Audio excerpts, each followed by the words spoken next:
Bonsoir à tous, bonsoir Emmanuel. Bonsoir, bonsoir tout le monde. Bienvenue à tous sur Olam. Et Emmanuel, pour ton émission ce soir, tu as une invitée d'honneur que je te laisse nous Oui, présenter. C'est une émission qu'on devait faire la semaine dernière et qui a été reportée pour des problèmes techniques. Et enfin, elle est là, elle est avec nous ce soir. Bonsoir Alexandra. Bonsoir Alain, bonsoir bonsoir Alexandre. Emmanuel et bonsoir à Bienvenue. tous. Bienvenue, bonsoir à tous. Alors, j'espère que vous êtes tous bien connectés. S'il y a des problèmes de son ou d'image, n'hésitez pas à nous écrire et de nous laisser en commentaire, et j'essaierai d'être là pour vous répondre pendant le direct. Emmanuel, je te laisse nous présenter Alexandra. Oui, alors Alexandra, en fait, je pense que le mieux, ça sera que toi, tu nous expliques un peu ton parcours parce qu'il y a une sensibilité quand même qui te caractérise et qui a été marquée depuis ton enfance et qui a permis, en fait, au fil des années, de laisser fleurir tout ce que tu mets à disposition aujourd'hui de l'humanité pour, en fait, aider, comme tu le dis si bien, chaque être à se trouver soi. Je trouve que c'est une formule qui est vraiment très belle et très magique aussi. Donc, tu es auteur, tu es formatrice, tu accompagnes également. Et puis, en fait, le thème de la soirée, c'était une nouvelle éducation pour une nouvelle conscience. Je pense que l'idée, c'est de commencer d'abord avec quelques mots sur ton parcours et puis après de développer un petit peu tout ce que tu proposes aujourd'hui. D'accord. Déjà, merci pour cette question. Alors, mon parcours, quand tu parlais de sensibilité, je vais commencer par ça, effectivement, parce que je vois ce dont tu veux qu'on parle. C'est qu'effectivement, j'ai été une enfant qui, en fait, avait une sensibilité assez forte, qu'on pourrait catégoriser aujourd'hui dans ce qu'on appelle l'hypersensibilité. Et donc j'étais vraiment, au départ, perturbée, il faut le dire quand même, il faut dire ce mot-là, par, tout ce que je pouvais, ressentir et voir, qui n'était pas visible par tout le monde et qui n'était pas du tout visible par ma famille.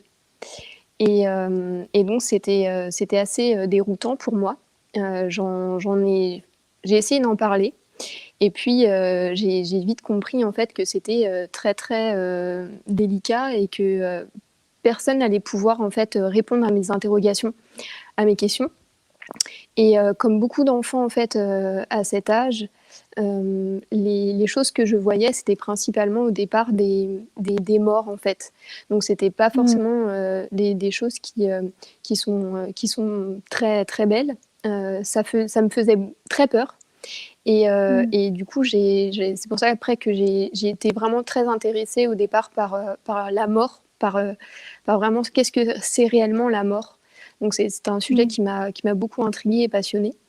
Et puis en allant à l'école, en fait, j'ai découvert que ça ne partait pas. En fait, c'était pas que chez moi. C'était vraiment dans différents lieux. Je ressentais aussi les différentes énergies qu'il y avait dans les lieux.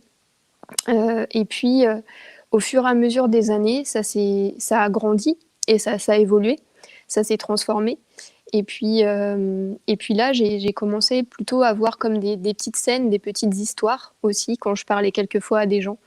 Et puis des grosses intuitions, ce qu'on appelle aujourd'hui des grosses intuitions, des grosses inspirations, mais des réelles, vraies intuitions quand quelqu'un me parlait, voilà, mais des petites, hein, il y avait vraiment des choses. Je me rappelle avoir plusieurs fois dit à ma mère des choses qui allaient se passer, qui se sont passées même presque 20 ans ou 30 ans plus tard d'ailleurs. Mmh. Et Wow. donc voilà, c'était quelque chose de très fort. Comme en fait, on nous apprend pas à être et on nous apprend Mmh. pas à découvrir qui l'on est, en fait, j'ai eu un parcours classique. Donc j'ai continué l'école, jusqu'à, en fait, faire une école de commerce. Parce que j'étais dans une famille qui était vraiment très, très classique, pas forcément ouverte à toutes ces choses-là. Et donc j'ai continué comme ça à cheminer, seule avec ça. Et puis au fur et à mesure, la vie nous amène toujours, je dirais, les bonnes rencontres, les bonnes personnes, les bonnes expériences aussi. Et, Mmh. euh, et donc j'ai rencontré plusieurs personnes qui ont permis en fait de renouer avec cette part-là et de l'accepter pleinement et surtout de me dire que finalement c'était quelque chose de tout à fait normal et qu'il n'y avait rien finalement d'extraordinaire. Et puis ça a été quelque chose qui m'a accompagnée en fait dans mon propre cheminement ensuite en tant que dans mes formations. Tu parlais effectivement de mes formations que je peux donner, que je peux proposer, et c'est quelque chose qui m'a accompagnée, mais sans que vraiment j'y aille pleinement comme il y a quelques années. C'est-à-dire que j'ai commencé beaucoup avec les adultes et de parler finalement de l'éducation de soi, parce que l'éducation, dans le mot éducation, on entend souvent, ça nous ramène tout de suite aux enfants. Mais l'éducation, Exactement. c'est aussi s'éduquer soi-même, en fait. Donc ça touche tout le monde. Ça touche tout le monde, aussi bien l'adulte que l'enfant. Et moi, en tout cas, dans ma vision de la chose, c'est que ça touche autant l'adulte que l'enfant. Et donc, j'ai commencé par accompagner les adultes et acheminer avec les adultes, mais j'avais toujours dans l'idée de vraiment aider les enfants qui avaient à peu près le même parcours que moi, quoi, quelque chose de très finalement similaire, puisque dans les séances que j'avais, je recevais bizarrement des enfants qui avaient les mêmes problématiques. Donc des enfants qui voyaient ce qui ne se voit pas, donc qui étaient vraiment en contact avec ce qu'on peut dire d'invisible. Et donc des parents qui étaient vraiment troublés par ça et qui ne savaient pas quoi faire, leur enfant était pas bien, pareil, ils voyaient des morts, ils en avaient peur. Enfin voilà, j'ai accompagné beaucoup en fait d'enfants hypersensibles. Et là, ça m'a vraiment aiguillée sur cette voie en me disant il y a vraiment quelque chose à faire, à proposer qui n'existe pas. Et puis je l'avais laissé de côté. Et la vie m'a fortement rappelé à ça quand en fait j'étais enceinte, j'ai eu une première grossesse qui n'a pas abouti. Et là, en fait, le fait qu'elle n'ait pas abouti et le fait d'être enceinte, ça m'a vraiment reconnectée avec là, le monde de l'enfance et de l'enfant en lui-même. Et vraiment, ça me disait, voilà, il y a je me disais, voilà, tu vas accompagner un être. Cet être-là, il aura cette sensibilité, parce qu'en fait, on l'a tous, c'est quelque chose qui est naturel, c'est normal, en fait, d'être sensible. Et en plus, les enfants d'aujourd'hui sont de plus en plus sensibles. Et de ce fait, je me suis dit, ce serait bien de pouvoir avoir des ouvrages, des propositions, en fait, de livres qui vont dans ce sens et qui parlent aux enfants de ce qui ne se voit pas à l'intérieur de soi, mais qui existe là, qui existe bel et bien, qu'on peut apprendre à ressentir. Et donc, j'ai commencé tout simplement à chercher un petit peu ce qui existait. Et je me suis aperçue que c'était vide, quoi. Il n'y avait rien. Et là, j'ai vraiment eu l'idée de créer en fait des ouvrages. Et quand j'ai eu cette idée-là, tout de suite, m'est venu les personnages, toute une histoire en fait, toute ouais, je dirais. Au départ, il y avait 9 chapitres, et du coup, je les ai transformés en trilogie. Donc, pour l'instant, il n'y a que 3 livres qui sont sortis. Mais voilà, ça m'a donné en fait cet élan, vraiment de parler aux enfants de ce qui ne se voit pas à l'intérieur de soi. Voilà, la trilogie, c'est celle-ci, Je suis une étoile et toi aussi. Et voilà, c'était quelque chose qui était pour moi important de proposer à l'humanité, en fait, aux enfants et à leurs parents. Voilà, je voulais aussi toucher en même temps parce que bien souvent, les enfants lisent aussi une histoire avec leurs parents, c'est l'histoire du soir. Et je trouvais ça sympa que ça puisse aussi créer un moment de reliance à soi, avec soi, quoi, le chacun, c'est-à-dire autant le parent qui va peut-être ressentir quelque chose de différent de ce qui peut être lu auparavant, ce qu'il peut lire à son enfant, parce que c'est pas très courant. Même si aujourd'hui on parle beaucoup des émotions et du coup du corps émotionnel, de cette sphère-là, on ne parle pas non plus de vraiment de la spiritualité pour enfants en fait finalement. C'est quelque chose qui est un peu, j'ai envie de dire, un peu touchy. Et pour en parler même avec des maisons d'édition, c'est vraiment le cas. Et pourtant, je trouve qu'il y a une réelle demande aujourd'hui. Et voilà, c'est pour ça que j'ai fait ce choix-là de continuer, de créer cette maison d'édition, de proposer cette trilogie et d'autres qui suivent. Mais voilà un petit peu mon parcours en résumé, un gros résumé. C'est extrêmement intéressant dans le sens où tu t'es rendu compte qu'il y avait un grand manquement. Comme tu le dis, il y a des choses qui sont profondément éludées quand c'est pas occulté. Oui. Et puis qu'il y avait aussi un manquement non seulement en termes de dialogue, c'est-à-dire entre le parent, l'enfant, et puis aussi de dialogue intérieur, que ce soit l'enfant ou même lorsqu'on est adulte, mais entre nous et notre enfant intérieur qu'on a tous. Mais je pense que aussi ta vision, lorsque tu parles d'éducation, c'est se rendre compte que la croissance de l'être ne s'arrête pas à la croissance osseuse, mais que c'est quelque chose qui finalement est perpétuel, infini, continuel, et que comment on peut se guider avec le chemin et sur le chemin, et ça passe par restaurer un dialogue avec soi, avec l'autre évidemment, et ça passe aussi par intégrer diverses dimensions. Lorsque tu parles justement d'éducation intégrale, est-ce que tu peux explorer un petit peu justement ce terme? Qu'est-ce qu'il signifie pour toi? Oui, bah déjà, je trouve, ce que tu dis, c'est très très pertinent. Je suis complètement d'accord. Ce qui m'intéressait aussi, c'est vraiment de renouer un vrai dialogue. Ça, c'est quelque chose qui m'est vraiment cher. C'était d'instaurer non pas finalement tu vois, généralement quand on est parent, on a une routine avec son enfant et ça va être une routine qui va être portée vraiment sur quelque chose de physique, de très superficiel. Mais il n'y a pas en fait finalement de routine ou de rituel intérieur, alors que ça pourrait très bien être le cas. On peut très bien créer des rituels où on apprend à une hygiène émotionnelle à son enfant. On apprend à se relier à son être intérieur. Ça peut être très bien un rituel qui soit aussi beau en fait que juste est-ce que tu t'es bien lavé les dents. Enfin voilà. Et moi c'était ça vraiment qui m'intéressait.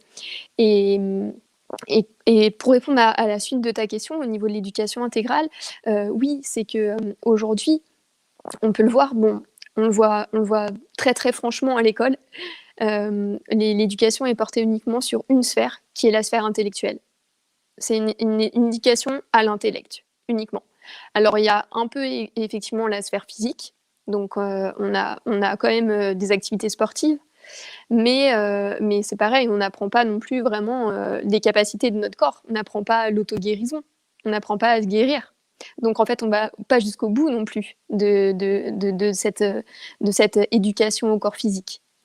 Et donc, en ce moment, il y a un appel, on voit bien, il y a un élan au niveau de l'émotionnel. Donc on peut dire que effectivement, il y a l'aspect physique, il y a l'aspect émotionnel, vital, et puis il y a l'aspect effectivement mental, mais il n'y a pas du tout l'aspect en fait de l'être. Il y a cette sphère-là, la sphère spirituelle, il y a un vide en fait. Et c'est énorme quand même, enfin, c'est assez fou en fait qu'il y ait un vide, parce que c'est ce qu'on est dans le fond. Donc en fait, il y a un vide dans ce que l'on est. C'est dans notre essentiel en fait, il est pas nourri par l'école, alors qu'un enfant, il y passe toute la journée quand même. Donc, voilà, c'est quand on se rend compte de ça, ça montre bien dans l'état de la société actuelle et ce qui peut se passer aujourd'hui, là où on en est arrivé en fait. Et c'est aussi, je pense, une des causes premières est dans l'éducation. Parce qu'on Est-ce que ça passe par le fait, tu vois, ouais, je voulais juste rajouter, tu vois, on nous apprend en fait à fonctionner. On ne nous apprend pas comment on fonctionne. Donc, on nous apprend à bien faire, à être un bon outil, mais en fait, l'outil, c'est nous. Et on n'apprend pas, en fait, qui l'on est. On ne se connaît pas. Et c'est pour ça que, en fait, l'éducation, elle passe aussi d'abord par l'adulte, parce que lorsque l'adulte a intégré ces dimensions, il a appris à se connaître, il a renoué ce dialogue, et il a fait cette rencontre, en fait, avec lui-même.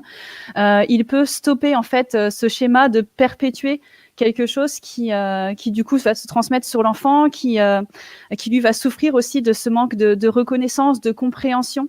Et c'est pourquoi aussi je pense que mettre l'accent sur l'éducation d'abord de l'adulte, et d'autant plus lorsqu'il devient parent, c'est primordial, c'est essentiel, parce que je pense aussi que de nombreux parents vont trouver ressources aussi dans tes livres, parce que sinon ils peuvent se sentir démunis en ne sachant pas comment finalement aborder les questions de leur enfant, parce que c'est quelque chose que eux-mêmes n'ont pas appris en fait. Complètement, et c'est le cas. Parce que tu J'ai beaucoup de parents qui... Tout à fait. Dans les formations, c'est ça. Tu vois, on parlait d'enfant intérieur. Bah, c'est renouer avec son enfant intérieur. Donc, c'est renouer avec soi-même, renouer avec son être pour pouvoir être avec ton enfant. Parce qu'effectivement, l'enfant, il se modélise en fait sur ses parents.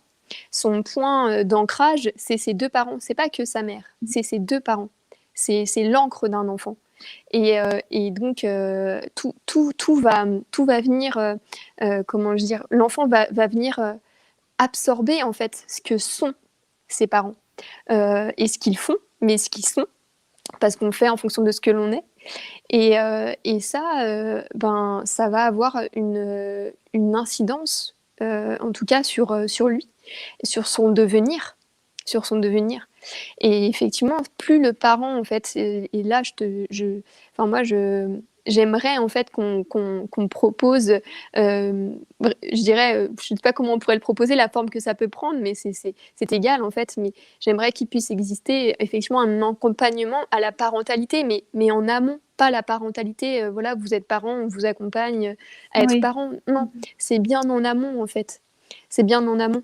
C'est un accompagnement au-delà, même avant de la conception, comme tu disais.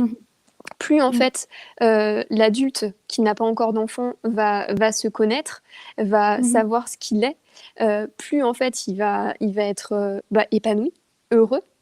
Et là, il va pouvoir en fait accompagner un être supplémentaire, une autre âme. Il sera en capacité, en tout cas, il aura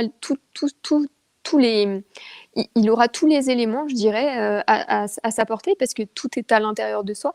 Il aura juste en fait à se connecter finalement, à se relier à sa sagesse intérieure, et pour guider au mieux un autre être qui est là.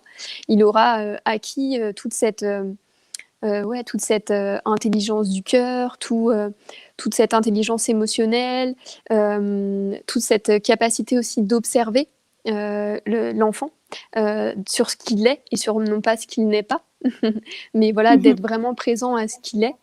Et ça, c'est vrai que c'est pas courant.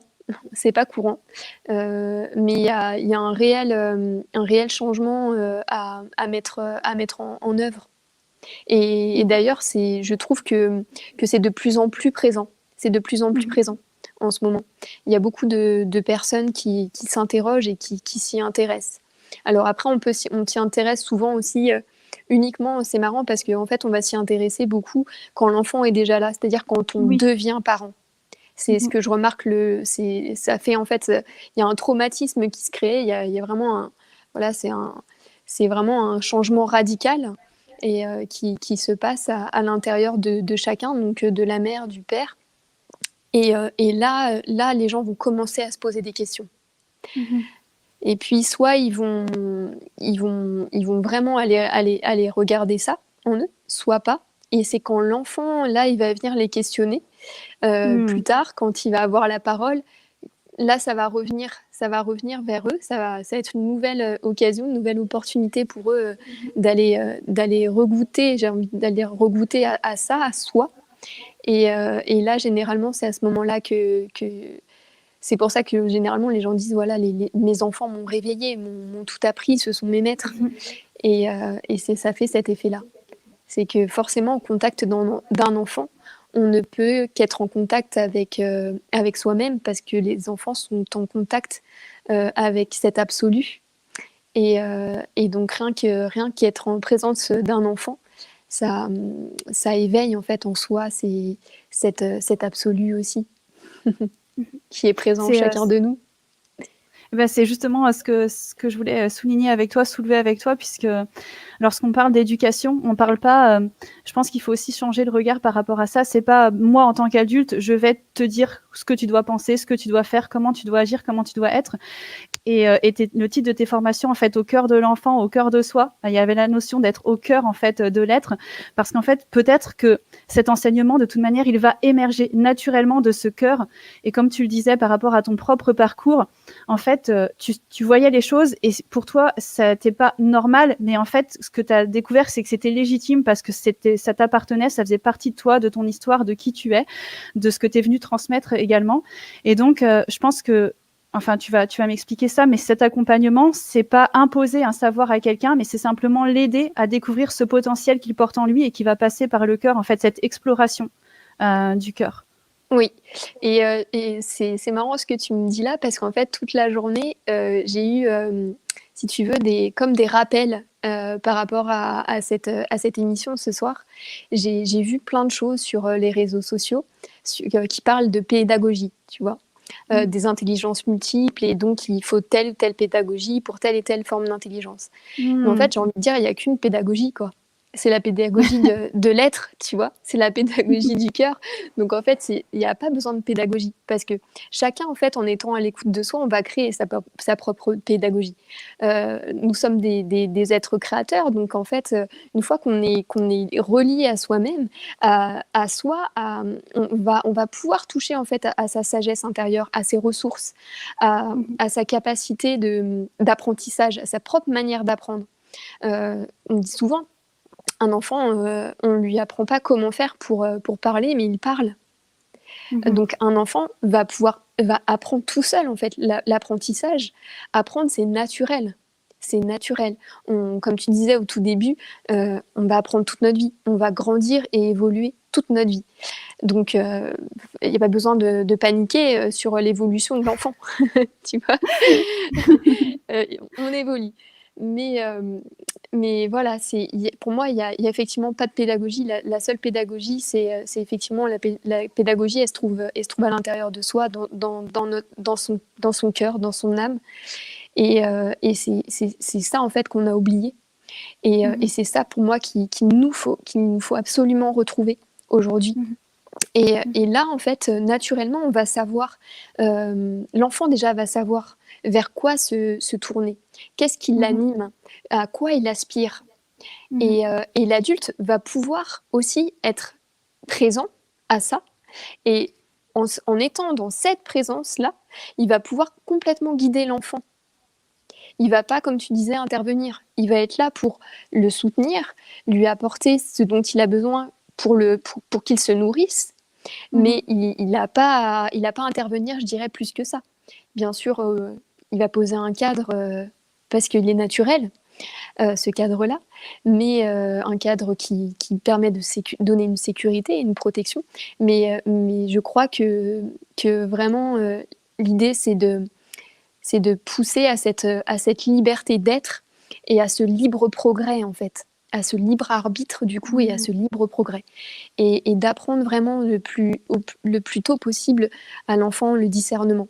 Et lui proposer à chaque fois des questions ouvertes, lui demander, lui faire prendre conscience qu'il a le droit de croire en ce que lui, il a envie de croire, pas forcément ce que moi, je crois. Et j'en parlais, tu vois, encore aujourd'hui, parce que on est dans la période de Noël, et je me rappelle d'une anecdote avec les enfants dans une école dans laquelle je travaillais. Et tu vois, il y en avait qui croyaient au Père Noël et d'autres qui n'y croyaient pas. Et ceux qui n'y croyaient plus voulaient convaincre que c'était pas bien, tu vois, de continuer d'y croire. Tu vois. Donc il fallait tous penser pareil, en fait. Tu vois, tu comprends, ils étaient déjà en CP, qu'il y avait déjà cet inconscient-là qui était de dire que voilà, il fallait une pensée unique. Il faut tous penser la même chose. Sinon, c'est pas bien. Et donc, voilà, je me suis dit, bon, bah, je vais parler avec eux de ça, je vais leur poser des questions et puis je vais dire ce que moi je pense. Et donc, j'étais partie en fait en Laponie, tu sais, au village du Père Noël. Ah. Et donc, j'avais fait une photo avec le Père Noël là-bas. Et donc, j'étais venue avec ma photo. et, et en fait, ils étaient un peu vraiment très, très étonnés, quoi. Ils étaient même perturbés. Et donc, ils m'ont regardé avec des grands yeux, mais c'est pas possible, il n'existe pas. Et donc, je leur ai dit, bah, moi, je crois qu'il existe. Et donc, bah, ça a vraiment créé comme quelque chose d'impossible, en fait, en eux. Mais non, mais mes parents m'ont dit que de toute façon, il n'existait pas. Je dis, mais tes parents, ils ont le droit de te dire ça, ils ont le droit de croire ça. Et toi, tu as le droit de croire aussi que ça n'existe pas. Mais moi, si j'ai envie d'y croire, j'ai le droit aussi. Et là, ils étaient tombés des nues. C'était, ah bon, on a le droit de croire quelque chose de différent des autres et de croire à ce qu'on a envie de croire. Et ça c'est quelque chose, je trouve, qui manque et qui est vraiment... qui n'est pas vraiment présent à l'école, tu vois. On écoute en fait un sachant. Donc c'est l'adulte. Le sachant, c'est mieux que moi. Il sait tout et moi, je ne sais rien. Donc je suis obligée de l'écouter. Donc depuis le début, en fait, que je suis née, j'écoute mes parents, j'écoute un professeur et en fait, je ne m'écoute jamais. Donc je suis jamais en fait attentif à ce qui résonne en moi, à ce à quoi j'aspire en moi. Ça n'existe pas. Et d'où justement le titre, tu vois, que je trouve extraordinaire. Donc ça, c'est par rapport à ton livre qui est destiné plus aux adultes, mais mets ta couronne sur ta tête.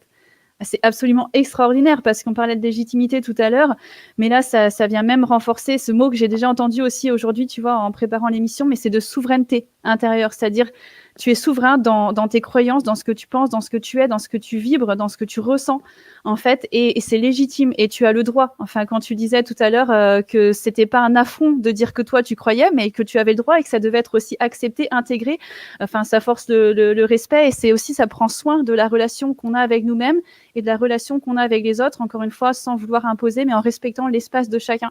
Est-ce que tu peux nous dire un petit peu plus déjà de l'intitulé de ce livre? C'est quoi l'histoire du titre de ce livre? Et puis ensuite un peu de son contenu, parce que je trouve ça juste extraordinaire, ouais, vraiment. Oui, celui-là, il est plus destiné aux adultes, mais c'est aussi tourné sur l'éducation de soi. Et en fait, mets ta couronne sur ta tête, c'est venu sous la douche, je crois, comme beaucoup d'intuitions. Mais oui, en fait, c'est venu parce que j'avais vraiment envie de parler, même si j'en ai pas parlé vraiment ouvertement dans le livre en le mettant comme ça, mais en fait, à un moment donné, je parle de la nuit noire de l'âme, ce qui peut se passer à ce moment-là. Et en fait, ce moment-là, je l'ai vécu et en fait, il est juste incroyable à vivre, ce passage. C'est pour moi le basculement vraiment de l'être, le renversement. Et c'est là, à ce moment-là, que effectivement j'ai touché, moi, cette souveraineté. Et du coup, quand je repensais à ce passage, parce que c'est vraiment ce passage-là et cette transformation-là qui m'a poussée à écrire ce livre-là, pour accompagner aussi les personnes qui veulent aller vers cette propre transformation, qui veulent toucher à ça. Donc voilà, j'ai essayé de donner des clés, en fait, les clés qui ont été les miennes, et de les apporter en fait de les apporter tout simplement dans ce livre. Et voilà, naturellement, ouais, quand j'y repensais sous la douche, il y avait plusieurs choses en fait. Il y avait mets ta couronne sur ta tête. Donc vraiment, voilà, cette couronne. Et en même temps, ça résonnait, mets ton cœur en on sur ta tête. Ah, ok. Mets ton cœur, en fait. Et donc, il y avait vraiment ce jeu de mots-là. Et j'ai trouvé ça absolument génial. Donc, je me suis dit, c'est bon que le titre, c'était celui-ci. Et oui, c'est vraiment un livre sur l'acceptation de soi, sur l'écoute de soi, du coup. C'est comment s'accepter pleinement, accepter qui l'on est pleinement avec ses faiblesses, avec ses forces, les reconnaître en toute humilité, mais les reconnaître quand même. Et c'est vraiment découvrir les différentes parts qui vivent en nous et s'explorer. J'ai envie de dire, voilà, c'est un livre aussi pour s'explorer. Parce qu'on est tous des aventuriers de la conscience, j'ai envie de dire. Et donc on est tous là pour s'explorer. Et voilà, c'est vraiment un livre qui veut être un livre où on s'explore, où je voulais accompagner les gens à s'explorer eux-mêmes. Le temps d'un livre un petit peu avec un livre expérientiel, j'ai envie de le dire comme ça.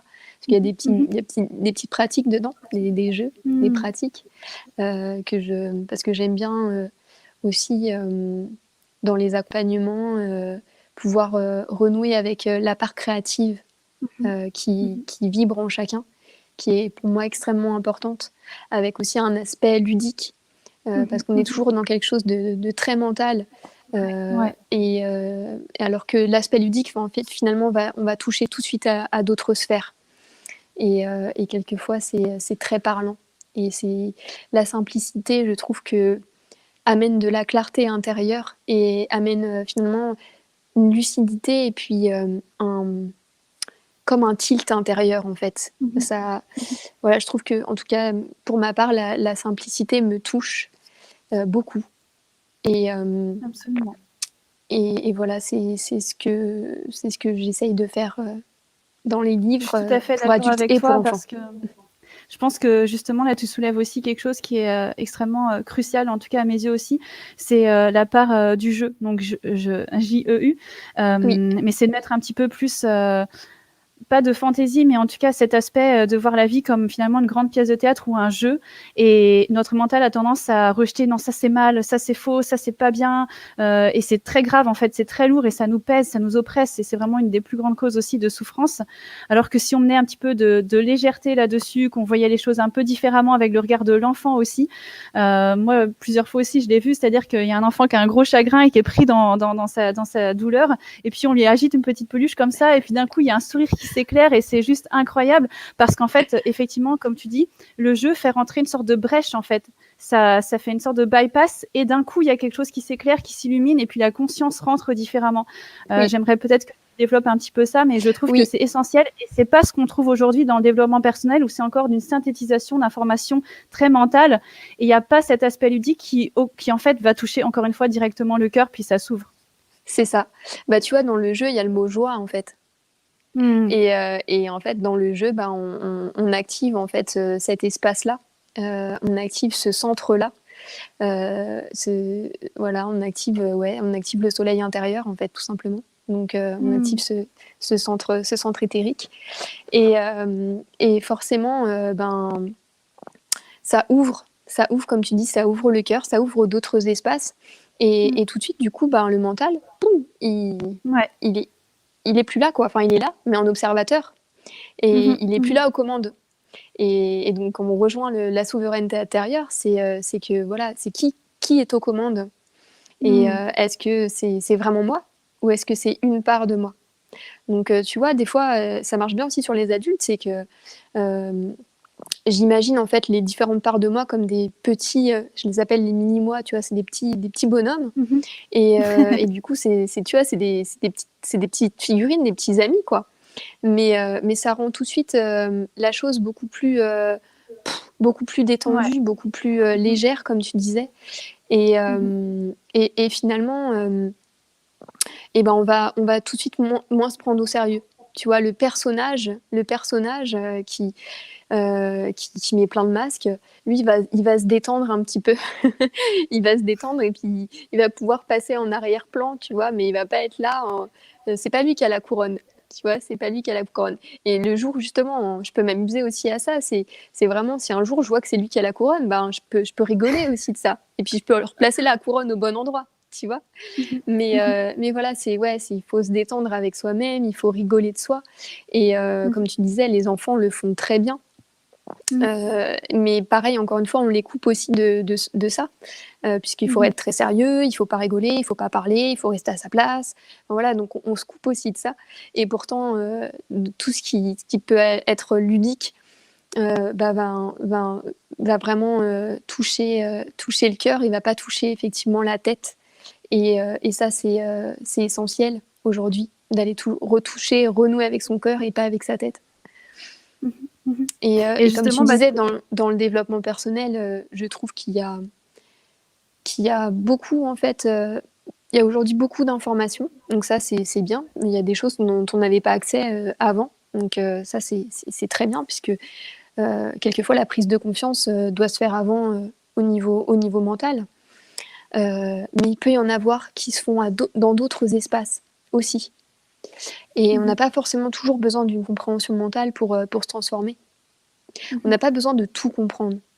Ça, c'est quelque chose que je répète souvent, c'est qu'on n'a pas besoin de tout comprendre. Quand un enfant, on lui dit, voilà, il y a une émotion, ah oui, effectivement, là, il y a un nuage sur ma tête, on n'a pas besoin de lui demander, mais qu'est-ce qu'il y a dans le nuage? Qu'est-ce que le nuage a besoin de te dire? Qu'est-ce que tu dois comprendre de ce nuage? Non, on lui dit, vas-y, chasse le nuage, respire, souffle dessus. Pouf, il souffle, il s'en va. Point.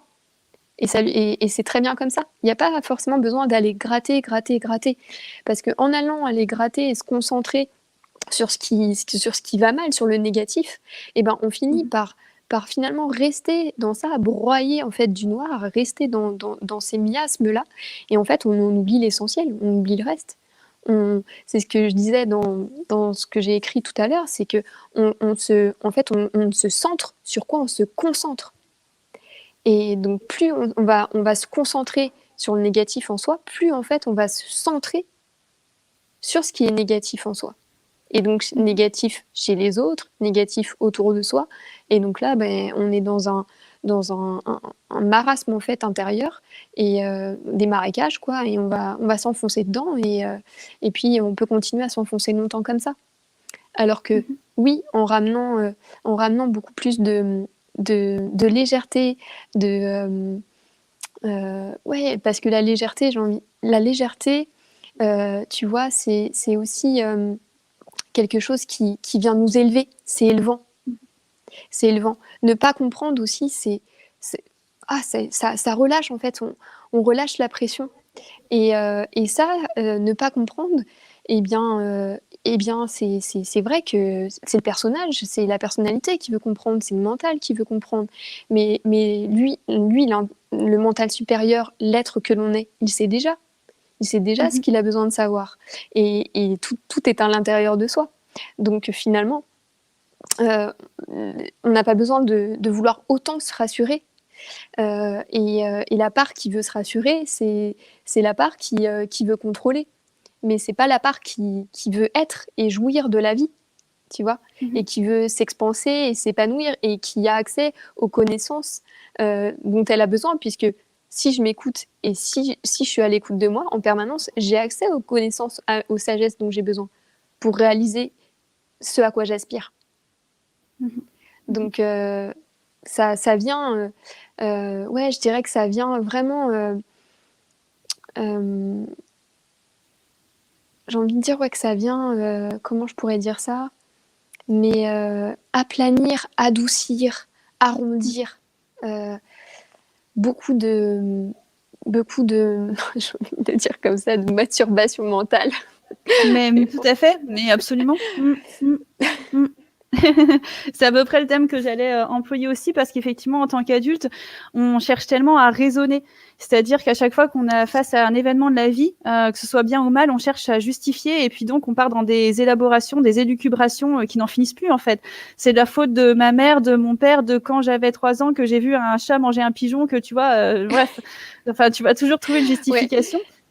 Alors qu'effectivement, ce pouvoir du jeu, en fait, c'est recontacter avec ce pouvoir créateur qui est hyper simple. Comme tu disais, il y a un nuage, ok, tu souffles dessus, puis il est parti. Donc, encore une fois, c'est la souveraineté à cette potentialité infinie de créer, de changer le regard, enfin... Oui, complètement. C'est... en plus, le jeu, comme on disait, ça amène tout de suite de la joie, quoi. On a tous envie de jouer, en fait. L'enfant à l'intérieur de soi, l'être à l'intérieur de soi, elle a envie de jouer, hein. Elle veut pas arrêter de jouer. Donc forcément, si on renoue avec ça, nous aussi on a envie de s'amuser. On peut redevenir cet enfant, parce qu'il y a toujours un enfant qui est à l'intérieur de nous. C'est l'enfant divin que l'on est. Et donc il y a toujours cette part de jeu qui vit aussi en nous. Et ça, quand on renoue avec ça, on peut être beaucoup plus détendu. Et on acquiert une vraie spontanéité du cœur. On acquiert une vraie spontanéité du cœur. Et vraiment, ça, on peut vite le remarquer, même avec soi-même, hein. C'est très rapide d'observer ça. Et ça donne, ça enlève tout ce poids qu'on se met, ces scénarios intérieurs aussi. Ouais. Comme tu disais, oui, on est très fort pour les scénarios intérieurs. Et c'est ce qui m'a touchée aussi dans le livre Mets ta couronne sur ta tête. Il y a un chapitre qui s'appelle Faire tomber les masques. Oui. Et justement, j'aurais aimé avoir ton regard, parce que si tu transmets beaucoup de choses intuitivement aussi, que tu reçois à travers ta page sur Facebook, et je prends toujours plaisir à lire, parce que c'est toujours d'une synchronicité folle. Enfin, ça tombe le bon jour à la bonne heure au bon moment. Enfin, c'est absolument extraordinaire, et ça fait beaucoup de bien. Et donc, si tu pouvais aussi partager un petit peu ton regard, alors non sur la situation actuelle, le virus ou quoi que ce soit, mais en fait, qu'est-ce qui est amené, en fait, quel est le rendez-vous qui nous attend aujourd'hui, dans cette période, dans ce moment, si tu avais quelque chose à transmettre aussi par rapport à ça, en fait, pour notre être intérieur. Ouais. En tout cas, vraiment, en ce moment, je trouve qu'il y a vraiment la lumière fait pression, donc il y a vraiment une descente de lumière qui est vraiment forte et très, très puissante. Et elle nous invite, en tout cas, sur ce mois de décembre, à vraiment, ce que je disais, rentrer chez soi. Et donc, ça revient, on revient à notre thème de début de soirée, mais c'est vraiment renouer avec soi, renouer avec son soi, et donc renouer avec cet espace-là, ce cœur qui vibre en chacun. Et ce retour, en fait, à soi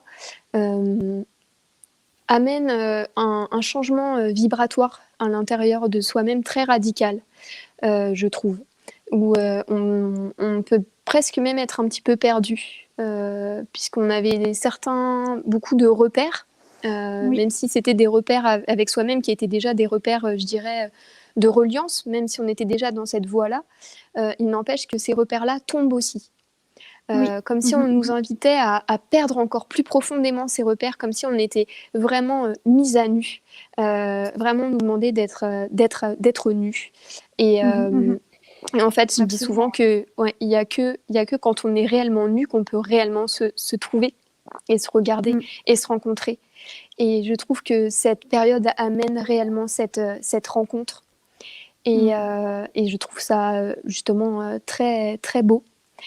Puisque ça fait éclore plein de...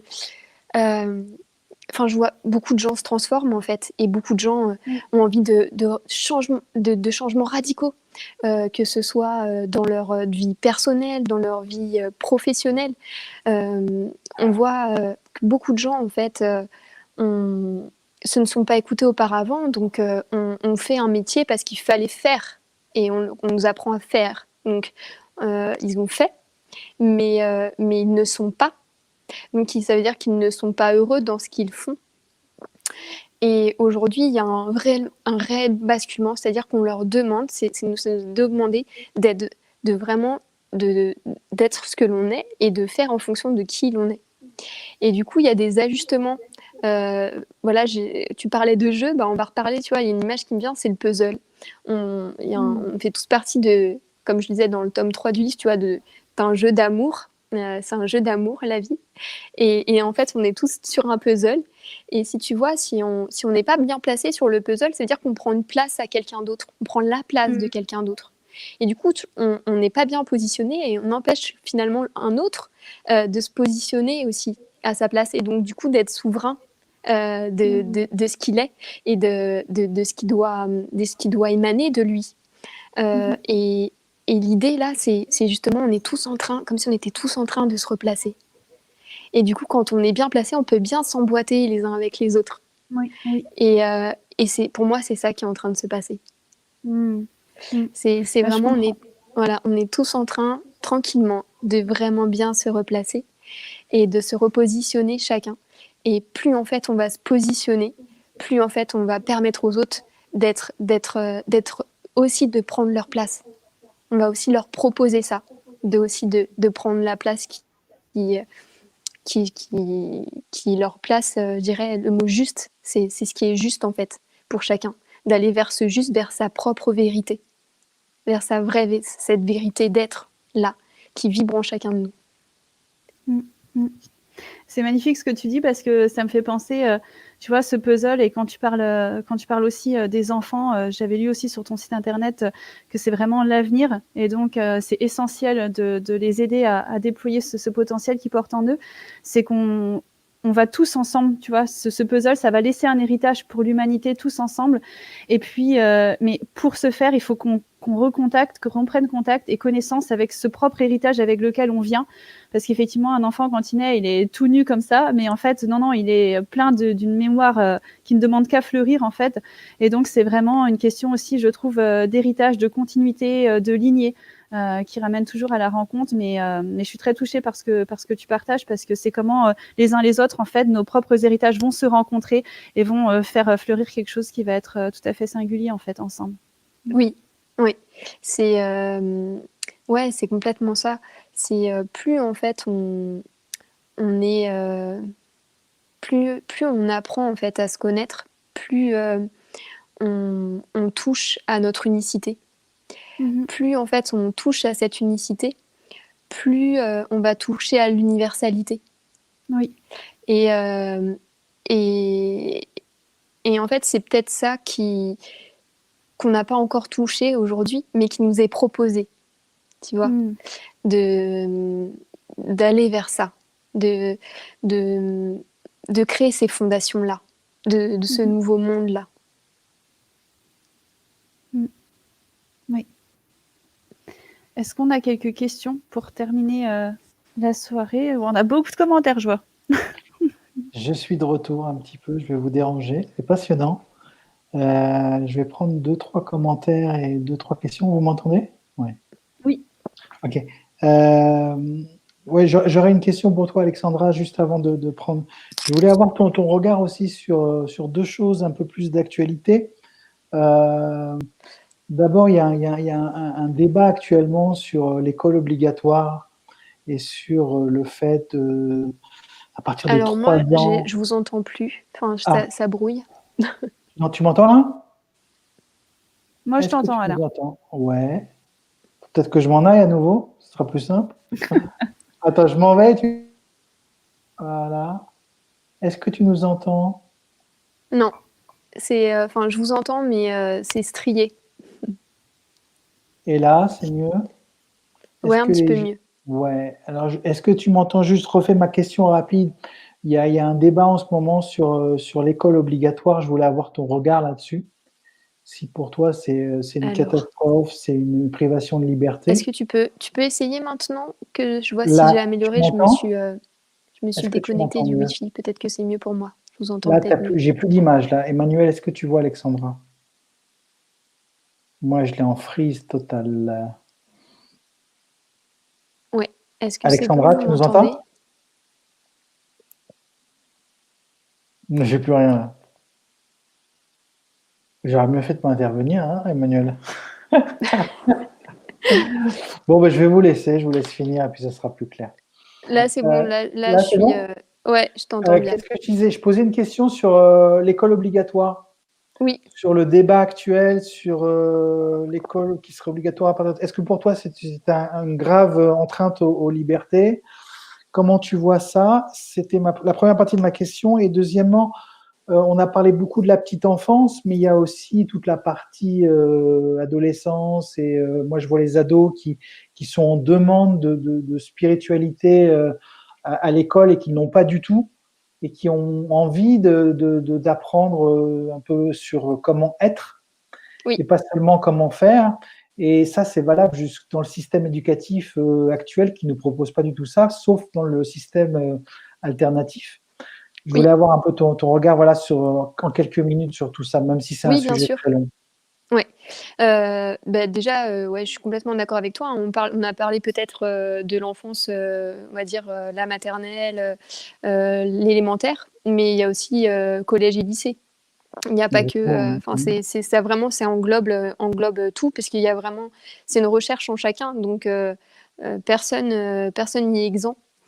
Donc cette recherche-là, aujourd'hui, il y a pas de proposition, il y a quelques propositions quand même un peu plus aujourd'hui dans le collège-lycée avec des interventions extérieures. J'ai pu constater ça, mais ça reste vraiment très, très frileux. Donc après, au niveau de ta question sur l'école obligatoire, euh, c'est un sujet quand même Salut, je te assez... coupe, Alexandra, je te coupe juste parce qu'on Oui, se permet de saluer notre amie Anne oui, qui dirige le collège Déclic à Lyon et oui, qui justement a une approche intéressante. À l'occasion, je vous mettrai en contact. Voilà, génial. elle est avec nous et on te salue, Anne. Ok, super. Et oui, donc après, oui, pour moi, c'est vraiment une atteinte à la liberté, mais ça, ça montre aussi, c'est très révélateur, en fait, finalement, de l'état actuel des choses. Euh, une société aujourd'hui, une société spirituelle, c'est une société libre, en fait, d'être libre. Et on peut voir aujourd'hui qu'on n'y est pas et qu'on est loin de ça. Mais en même temps, ça montre qu'il y a une vraie crise aussi. Il y a une vraie crise, je vais me dire une crise de conscience. Et donc, on est à la fin d'un monde et au début d'un autre. Donc, la fin, c'est jamais dramatique, parce que ça veut dire c'est le début d'autre chose. Il y a d'autres choses qui vont naître. Donc, après, le projet de loi, il n'est pas encore passé. Donc, c'est pas parce que pour l'instant, voilà, c'est difficile de répondre à cette question puisque rien n'a été complètement acté. Mais oui, pour moi, c'est clairement une atteinte à la liberté et ça rejoint ce que je disais tout à l'heure. Je trouve qu'on est encore là pour finalement soutenir, encore une fois, une pensée unique et encore, j'ai envie de dire, un être intellectuel, un être mental et ça montre bien qu'il y a une réelle crise au niveau de l'humanité aujourd'hui. Et on voit justement, il y a quand même aujourd'hui des enfants qui sont vraiment dans l'incapacité d'être bien à l'école. Et j'ai bien dit d'être bien. C'est pas dire qu'il y a une différence vraiment entre le bien-être et être bien. Et il y a des enfants qui sont qui ne sont pas adaptés, ou en tout cas, ils sont pas. C'est pas que les enfants qui sont pas adaptés. Je vais retirer ce que je viens de dire. C'est le système, le système en place qui n'est pas adapté en fait aux enfants, puisque en fait, il ne s'adapte qu'à certains enfants. Il ne permet aucunement la diversité. Il ne laisse pas place justement à la liberté d'être et à la différence, à l'unicité de chacun. On doit vraiment correspondre à une voix, un moule et complètement rentrer dedans. Si on n'y est pas, on va finir finalement on va être dans des enfants en échec scolaire ou des enfants atypiques qui vont devoir trouver d'autres sources pour se scolariser différemment si les parents en ont la possibilité et la capacité. Merci, Alexandra. Je prends une question, Emmanuel, avant de te laisser conclure. Il y a beaucoup de commentaires. Un long commentaire de Luc qui revient sur ta réflexion sur le jeu, l'importance du jeu dans l'éducation. Il y a une dimension ludique dans beaucoup de thérapies. Ça est utilisé au théâtre, l'impro, de bonnes passerelles pour se reconnecter à soi, tout comme de nombreuses disciplines artistiques, en plus du développement perso et la spiritualité. Merci, Luc. Il y a une question de Gérald du Maroc. Un salut à Luc, que tu connais, Emmanuel. Gérald, qui nous écrit du Maroc. Peut-on communiquer avec nos enfants autrement qu'avec la parole, Alexandra? Bien sûr. Le vrai langage de l'enfant, c'est le non-verbal. Donc c'est l'énergie, c'est la vibration. Donc déjà, on communique On communique tous comme ça déjà. C'est pas que les enfants. Mais c'est très révélateur chez un bébé parce qu'un bébé ne sait pas encore parler. Et en fait, on ne voit que ça. Donc en fait, on communique tout le temps. On communique par des signaux qui ne sont pas visibles. Mais on communique tout le temps et on communique nous aussi, adultes, par du non-verbal et par des vibrations. Donc oui, on peut communiquer avec son enfant, même si l'enfant... même si on ne parle pas, même si l'enfant ne parle pas, même si nous, on ne parle pas, on peut communiquer avec son cœur. Et en fait, on est tous reliés les uns aux autres comme ça. Donc, on peut communiquer de cette manière-là, télépathiquement, avec son cœur, par le toucher, par l'intention. Enfin, voilà, il y a plein de manières de communiquer. Mais il n'y a pas que la parole. Super. C'est tout pour les questions. Il y a beaucoup de remarques et de commentaires. Je vais essayer d'en passer quelques-uns là à l'écran pendant que Emmanuel, je te laisse si tu as d'autres questions ou si tu veux conclure. Non, vraiment, je veux laisser la parole à Alexandra aussi, si tu as envie de transmettre un quelconque message qui te viendrait, quelque chose aussi qu'on aurait peut-être omis dans notre échange et qui te viendrait de partager ou juste de transmettre à ceux qui nous écoutent. Qu'est-ce qui peut me venir ? Libre à toi, vraiment.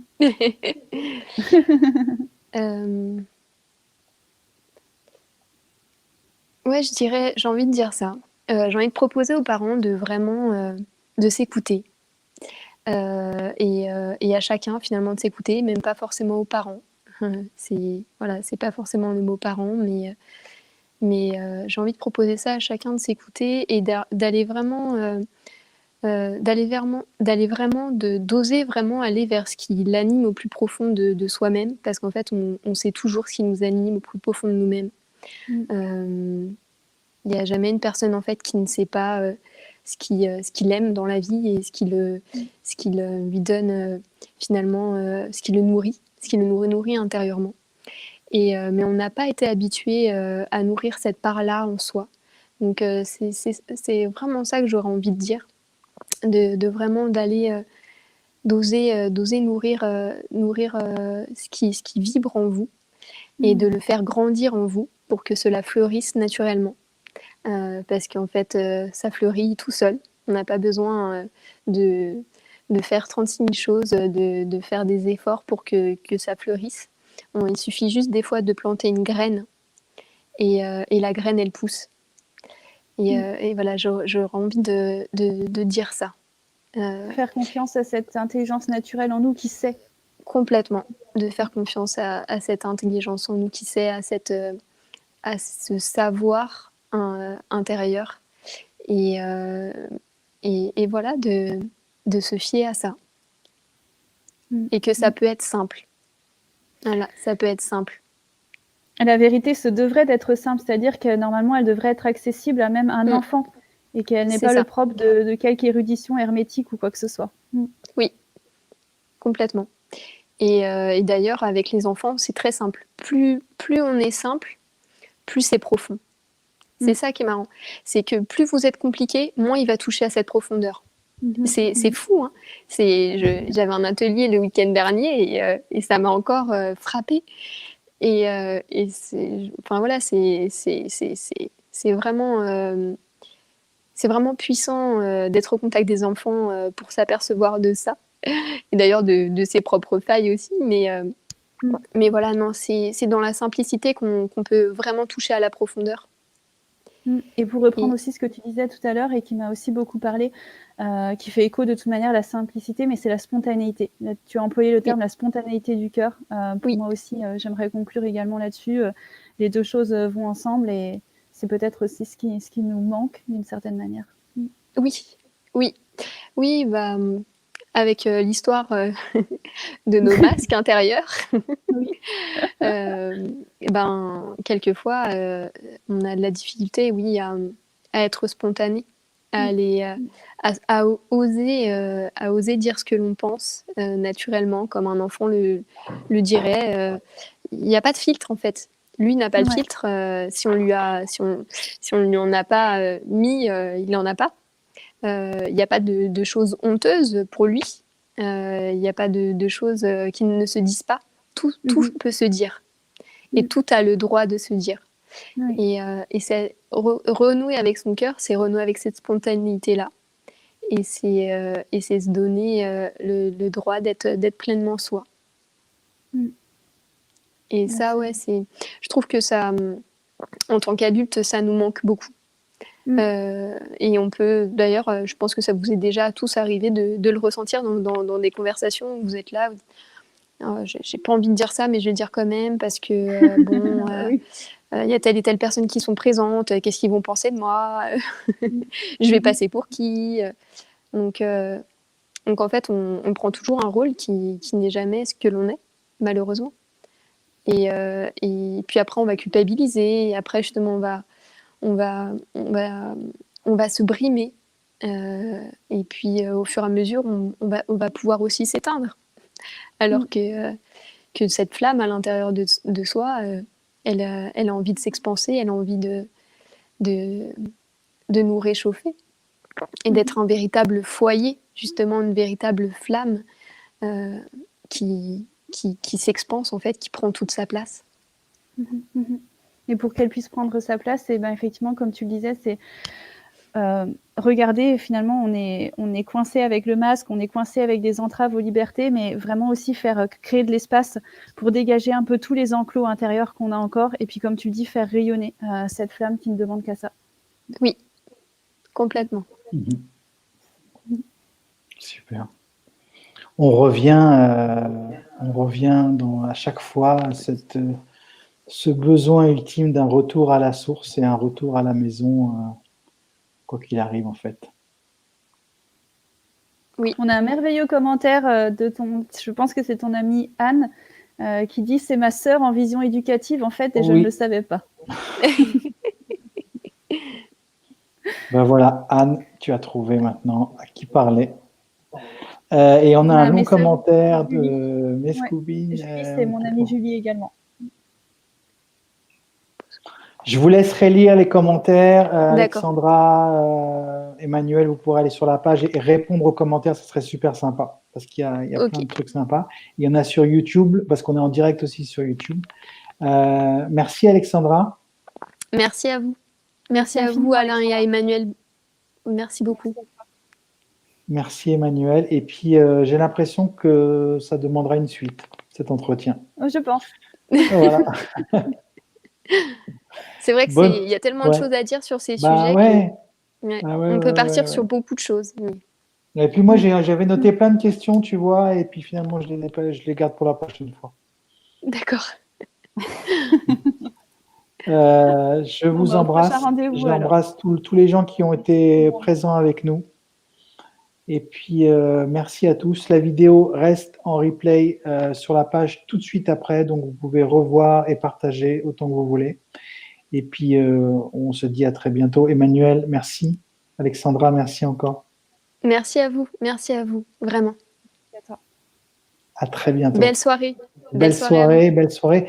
Et on mettra aussi le lien du site d'Alexandra dans les commentaires et on remettra son livre, ses livres. Voilà, absolument. Merci. Bonne soirée à tous. Merci.